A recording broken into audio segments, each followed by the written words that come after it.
What's going on, YouTube? This is SG1 Sports, and we are going to look back at Week 7 of the college football season and do a recap here. Going to try to move through it pretty quickly because starting today, I'm going to be doing mid-season predictions for every Power 5 team. We're going to go through and look at my preseason predictions and see how I've done so far and maybe which predictions I would like to change moving forward. So that'll start later today. Before we get to that, let's go to our Week 7 recap. We're going to start in the SEC. South Carolina at Tennessee. Tennessee, just a terrible performance offensively, only 9 points. Terrible in the red zone. South Carolina just found a way to win.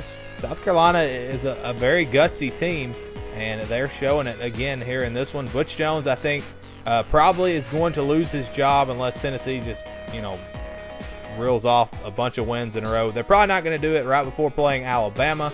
But if they get beat really bad in that game, I do expect Butch Jones to be fired. So a big win there for South Carolina. They're not out of it in the SEC East. It's going to be tough, but they're not out of it. BYU at Mississippi State. Mississippi State 35-10. BYU is not good this year. You see they're 1-6. They may not even make a bowl game. But we're not here to talk about them because they're not in Power 5. Mississippi State looked pretty good. We'll see how they do moving forward. Still, a tough team to figure out. Blowout win over LSU, and then tough losses to Georgia and Auburn. Speaking of Auburn at LSU, I'm going to spend a little bit more time on this one. As you all know, I'm an Auburn fan, and I have a lot to say about this game. LSU wins at 27-23. Auburn was up 20-0 in this game, and there is absolutely no excuse for blowing this game. I was not very happy. So what is wrong with Auburn? What is the deal? What are we seeing with this team? Well, I think it all comes down to the play calling and the coaching. I'm not going to put this one on the players. If you watched the video we talked about last week, Auburn against Ole Miss, I said there were some things that really worried me in that second half against Ole Miss. Auburn just looked like, I don't know, Ole Miss, would hit a big play or whatever, and Auburn just didn't respond. They're not responding when things don't go their way. When a team just gets a little bit of momentum, Auburn just goes in a shell, and especially on offense, and just looks like, I don't know, it's hard to even explain. It's just ridiculous. I mean, it's hard to even say anything about it. But this was the exact same thing we saw against Clemson. It was the exact same thing we saw in the second half last year against Georgia. The other team gets a little momentum, and Auburn just can't do anything on offense. 60-something yards, 1 first down the whole second half. It was just absolutely ridiculous. Again, and here's my theories on what's going on with the team. First of all, the play calling is terrible. You cannot just expect to run the ball, throw it deep. That's all they're doing. They'll run some wildcat. They'll do some different things in the run game. But every single play when they pass, or at least 95% of the plays, they're just sending everybody deep and trying to hit a deep ball. What they're doing is they're trying to run the ball, bring the safeties in, and try to throw it over the top. And they want to keep the defense honest with those deep balls, expecting, the safeties back up. That opens up the run game. Then they creep in. You can get behind them, hit a big pass. That worked against Ole Miss, Mississippi State, Missouri, but it's not going to work against a good team, and LSU's not even, in my opinion, a great team. I look at this more as being Auburn. Auburn just beat themselves in this game. Let's just say that. Now I think LSU's not a horrible team, but yeah. And what it is, it's Chip Lindsey coming in here, and that's what you hear when he came in. It was the vertical passing game, throwing it down the field, whatever. Well, they're trying to mix that with Gus Malzahn's run game, and it's just not working.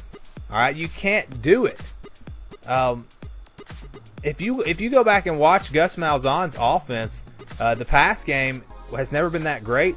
But if you go back, even watch Jeremy Johnson, or back in that era, even against teams like Alabama, there were open receivers all the time. They just didn't have a quarterback that could deliver. They couldn't, throw an accurate pass. Receivers dropped balls. It was just, back when they were really bad, the plays were there. It wasn't the play calling at that time. Now it is the play calling. And I think that the whole Chip Lindsey thing is just not going to work. It is, a lot of it's on Gus Malzahn. I think he's probably going to lose his job unless they really get it turned around. But that's what I think the problem is. It's the play calling. When they get a lead, they get too conservative. They don't, where is the short passing game, the medium range passing game? They threw a screen pass on like 3rd and 20 or something like that and got a huge gain, picked up a first down. Did they throw another screen pass the rest of the game? I don't think so. I don't remember another screen pass. I mean, it was just, it's hard to watch as an Auburn fan. It really is. And I know I'm rambling on here about this one game. We still got to get to all the other games. But I just wanted to talk about this, get it off my chest. And, I believe with Jarrett Stidham, if they would have just kept the Gus Malzahn offense, this team would be a lot better off right now. But trying to mix and match, the two personalities, the two different styles of offense, it's just not working. And the defense, I think, is still really good, but when your offense goes out 3 and out, 3 and out, 3 and out, the defense can't hold up. Nobody's defense can. Alabama's defense couldn't hold up in that situation. So I think it's really just on the offensive play calling. It's not even on Jarrett Stidham. I think they're just not giving him passes. They're not giving him routes. They're not giving him throws that are open. It's just all 100% on the play calling. And it's going to be a rough rest of the season, in my opinion, unless they figure this out, unless they get it turned around. I don't really have any faith in them at this point. It's very disappointing because I think this team had the potential to be an SEC championship type team. They should have beat LSU, even with the terrible play calling. You look at giving up that one big play on the end around. They got LSU down there. They got the touchdown. Then they dropped the interception right before halftime. If they just make a play on defense on one of those two plays, I think they win this game easily. I don't even think it's close. But they missed some opportunities there. LSU took advantage. And hats off to LSU for fighting in this game. I mean, they showed so much fight in this game. And you're starting to see Auburn just not win close games. They used to be very good at winning those close games. You always saw them going out there and fighting. But right now, they hit a little adversity in the game, and they just go into a shell, and it's hard to watch. So let's go ahead now and move on to the next game. We got Vanderbilt at Ole Miss. I thought Ole Miss would win this game. Really, this team is building some momentum. They're looking like a team that could win some football games. Maybe even get, they can't go to a bowl game, but get to 6 wins. 57-35. Ole Miss definitely has the best, I'm not going to say the best offense, the best passing offense in the SEC. They really did a number on Vanderbilt in this one. Let's go on now to the next game. We've got Texas A&M at Florida. This was a huge win for Texas A&M. You talk about another team that will get out there and fight. This team will fight to the end. 19-17 on the road at Florida. Texas A&M still with a chance to do a lot of special things this year. They've already played Alabama. They've gotten that one over with. They've got Auburn coming up. That'll be a good game. LSU coming up. But yeah, Kellen Mond and this Texas A&M offense look like they're for real. And Kevin Sumlin looks like he may keep his job. Arkansas at Alabama. Alabama wins this one 41-9. I was really surprised that Arkansas's defense was played some, they weren't great in this game, obviously, but they did a decent job on Alabama. They didn't put up the 55, 60 points that they have to some other teams. Arkansas's defense has been terrible coming into this game, but yeah, I thought they did a good job on that side of the ball compared to other games, and were able to manage 9 points. So 41-9, I thought it was going to be worse than that, but still, Alabama, of course, rolls in this game. How about Missouri at Georgia? Georgia gives up 28 points. I told you last week this was the best passing offense they faced. I thought Missouri might score some points. I didn't expect them to score 28, but luckily for Georgia, they really got the offense going. Jake Fromm was fantastic in this game, 53 points against a bad defense, but still, Georgia continues to roll, and I really don't see anybody stopping them in the East at this point. I kept thinking maybe Florida would have a chance, but it's not going to happen. Georgia will roll through the East. Michigan at Indiana, 27-20. This was an upset alert game for me. I really thought Indiana was going to win this one. I really thought they were going to come back. They just couldn't quite get it done. What an effort to come back, force overtime. They couldn't stop Higdon. That run game, it looks like all 3 of his touchdowns were almost identical. But yeah, big win for Michigan. They survive And it's not pretty right now for them, but still everything is in front of them if they can win some games, starting with Penn State next week. Rutgers at Illinois, the battle of the worst two teams in the Big Ten. And it looks like Illinois is your new worst team in the Big Ten. Rutgers goes on the road, beats them. I was a little surprised. Thought Illinois might win this one. We're not going to have power rankings this week because of all my predictions I'll be doing. But I can go ahead and tell you, if we were doing power rankings, Illinois would now be in last place in the Big Ten. We'll go back. We'll continue that next week. Back to our power ranking videos. Just don't have time for it this week. Northwestern at Maryland, 37-21. Northwestern wins pretty easily. I was surprised by this game. Northwestern, I still think, has a lot of potential. Something's just not right there. I can't put my finger on it. Don't really know what it is. Maryland has been the hardest team to figure out. You see them playing really well one game, playing bad the next game. I don't have a clue what's going on with Maryland either. Both of these teams really just hard to figure out. But Northwestern gets a big road win here.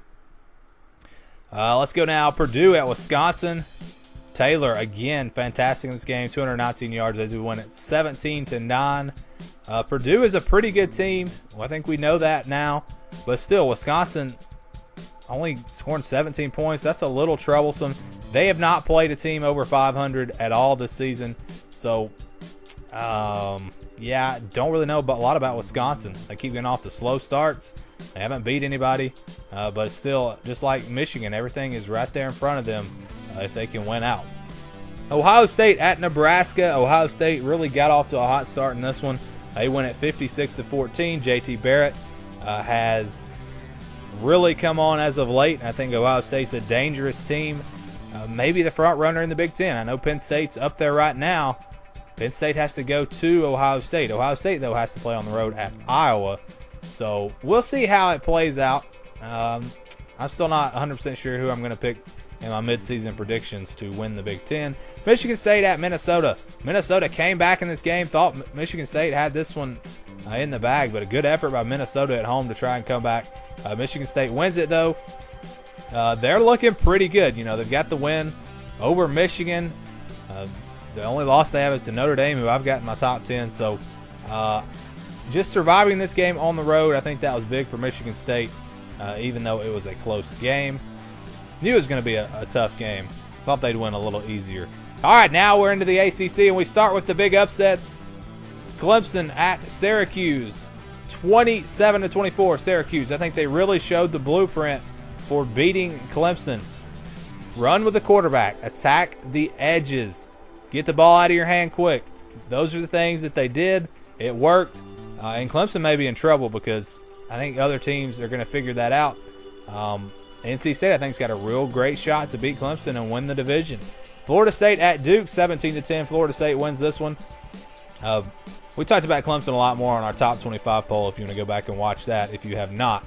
I still think they're going to be all right if they get Kelly Bryant back. But, yeah, back to this game. Florida State wins. Tough, gritty performance. Both of these teams, I think, are pretty similar. Neither one is that great this year, but they're both capable of going out and winning some games. But, yeah, Florida State on the road. Nice win for them. NC State over Pitt. This one was a little bit closer than I expected. 35-17 was the final score. How about Hines for NC State? 249 all-purpose yards. He was good in special teams as well. NC State's a dangerous team, a team that has a very legitimate chance to win the ACC. All they got to do is get by Clemson, and they'll probably go to the ACC championship game. All right, we're going to stay in the ACC now with Boston College at Louisville. How about this game? Louisville's really falling apart. Lamar Jackson just cannot carry this team. They don't play any defense. Giving up 45 points to Boston College is unacceptable. Boston College coming in is not really that great of an offense. So this is a tough loss, another upset this past weekend. And all of a sudden, Louisville just, they have fallen apart. It's very, very interesting, very strange to see because I thought they were going to be a little bit better than that this year. Georgia Tech at Miami. Miami at the last second wins this one. What a game. It was almost just like the Florida State game. What about that crazy catch they had? Miami continues to squeak by. They barely beat Georgia Tech. They barely beat Florida State. So I'm not 100% sold on this team just yet. But if they continue to win, if they can, get by Notre Dame, Virginia Tech, they could potentially get to the ACC championship undefeated, and that is very well, it could happen. Virginia at North Carolina. North Carolina desperate for a win. I felt like they played pretty well in this game, but just not enough. Virginia has gotten it going, looking like I don't know. They're a good football team right now, undefeated in the ACC. They got a win on the road at Boston College, or at Boise State, I should say. So yeah, they're in my top 25 poll this week, and we'll see if it continues. I'm not 100% sold on Virginia either. All right, so now we go to the Pac-12. Big upset. Cal over Washington State. 7 turnovers for Washington State. Yeah, you're not going to win many football games like that. This was a terrible performance by Washington State. Credit to Cal, though. They really played hard in this game. They were impressive. They've had some impressive games this year. They've looked pretty good at times. Other times they haven't looked so good. They're another tough team to figure out. This is a big win for them. And if you missed the Mike Leach press conference after the game for Washington State, go look that up. That was some pretty good stuff. Colorado at Oregon State. Colorado wins at 36-33. This is not a good win for Colorado. Oregon State has been so bad. To only beat them by 3 points, that's not very good. Colorado not looking good. The Pac-12 in general just not looking all that good. Especially, this is a tough week for some of their top teams, Washington and Washington State. So we'll see. Are they eliminated from the playoffs? I wouldn't say that just yet, but I think it's likely we do not get a Pac-12 team in the playoffs. Utah at USC. Utah tries to go for 2 to win the game. Gutsy call. I like the call. They just couldn't quite pull it off. USC survives. They win at 28-27. USC, Sam Darnold really got going late in that game. We'll see if that continues for him moving forward. I don't know. USC still, has a chance to build a very impressive resume. UCLA at Arizona. 47-30, Arizona wins this. Have you seen this kid at quarterback for Arizona? He looks like Michael Vick out there running all over the place. Makes them a totally different team and a team to watch out for in the Pac-12. Maybe they should have been playing him all along. I don't know. But this was an impressive win over UCLA. 47-30. Big win for the Wildcats. All right, how about this upset? Arizona over Washington. This was on my upset alert video. I thought this was it was very possible this could happen, and it did. Washington just hasn't really been tested this year. This was a tough environment to play in. They couldn't get the offense going. Hats off to Arizona State. This is a big win for them. I still think Arizona State is very talented, even though they have the 3 losses. I think they're capable of beating pretty much anybody in the Pac-12. That's a huge win for them, and that's a big blow for Washington because they just don't have the resume, the schedule at the end of the year. Don't have any tough games. Oregon against Stanford. Stanford 49-7. Oregon without Justin Herbert, a totally different team. Bryce Love continues to run and continues to be probably the best running back in college football. 147 yards, 2 touchdowns. That was a bad game. That was a bad game for him, if you think about it. I mean, most games he's been over 200 yards. Texas Tech at West Virginia. West Virginia 46-35. I thought Texas Tech was going to win this game the way it was looking. They were way out in front, up by 18 points. But here came West Virginia roaring back. Nice win for them. Will Grier was very good in this game. And West Virginia is not out of it in the Big 12. They only have 1 conference loss to TCU. So if they went out, they control their own destiny to get to the Big 12 championship game. And, everything's still there in front of them. Kansas at Iowa State. Iowa State 45-0. And you have to start looking at this Iowa State as a pretty good team. They beat Oklahoma. They would have had a real good chance to beat Texas if their quarterback had played a little better. He did not play good in that game. They almost beat Iowa. So, yeah, Iowa State is close to being a top 15 team or top 10 team if they had won those 2 games. So yeah, look out for them. I think they could still make some noise in the Big 12. And then we got TCU at Kansas State. This is on my upset alert video as well. But Kansas State they just can't get it going. They're just not a very good team this year. I was wrong on them. Thought they were going to be a lot better. TCU continues to roll. Kenny Hill at quarterback. The defense is playing lights out. TCU's the best team in the Big 12 right now. There's no team in the Big 12 playing better football than them, and I think they've got a real shot to maybe go undefeated. Oklahoma is going to be their toughest game left on the schedule. If they can get by them, you never know. Oklahoma at Texas, or not at Texas, but playing in the Cotton Bowl, the Red River Showdown. Texas almost came back in this game. Oklahoma had the big lead, but then Baker Mayfield made that big pass down the sideline to Mark Andrews to win the game. Texas still got the ball back or whatever, but that was the go-ahead score. So Oklahoma, big win for them. They saved their season. If they had lost this game, it would have been very, very bad for the Sooners. And now we got Baylor at Oklahoma State. Oklahoma State rolls 59-16. Mason Rudolph, 459 yards, 3 touchdowns. Oklahoma State, I think, is a team to watch out for in the Big 12. I think they've got the best path to get to the Big 12 championship game and get a rematch with TCU. Will it happen? They got to go on the road and beat Oklahoma. Still have Texas. So some tough games left for them, but I think they got a real shot to do it. Really, they haven't played, the hardest part of their Big 12 schedule still out in front of them. So that's it. That's it for this week's recap. Again, our predictions are going to start later today with some of the big SEC teams, so watch out for those. I think those will be very interesting videos, and you all will enjoy them. But that's it for this one. Thanks for watching, and stay tuned for more here on the SG1 Sports YouTube channel.